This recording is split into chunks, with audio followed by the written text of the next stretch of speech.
The Washington Post reports that Israel and the U.S.-designated terror group Hamas are now close to agreement on a U.S.-brokered deal to release dozens of hostages taken by Hamas in exchange for a 5-day pause in fighting that would allow a significant boost to humanitarian aid. We are not finished. There is not yet a deal in place, and I think it would be premature to conclude that this is inevitable given how close we have come in the past. And I think one thing that I won't do is go through all the outstanding areas in which there are still negotiations. We don't negotiate these things in public, but it is a very high priority to try to get this done. They're making some progress, and we hope that that will be concluded soon so that these people can finally come home.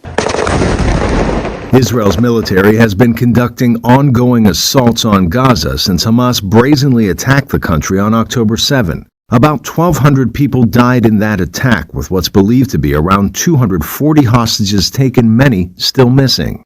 We are hopeful that we can get a significant number of hostages freed in the coming days. I don't want to go into the details of these talks. They are obviously very sensitive. The less we go into the details, the better the chances of such a deal. But they are very serious efforts, and I'm hopeful that we can have a deal in the coming days.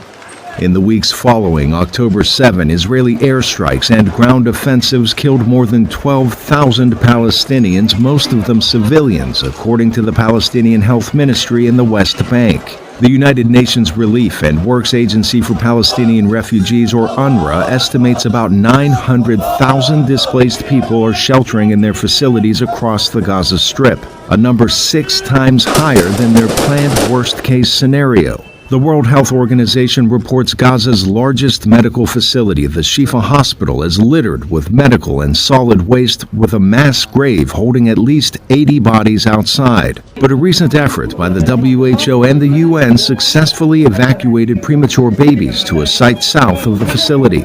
For many of them, it's just, they're thinking about how they provide for their family tomorrow.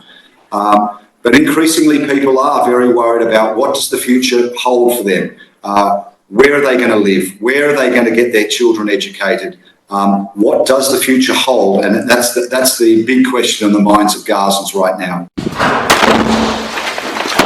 The back and forth between Israel and Hamas is now in its 6th week, with only a fraction of humanitarian aid having so far reached Palestinian civilians caught in the crossfire. For them, a pause in fighting could mean the difference between death and life-saving supplies that cross the border.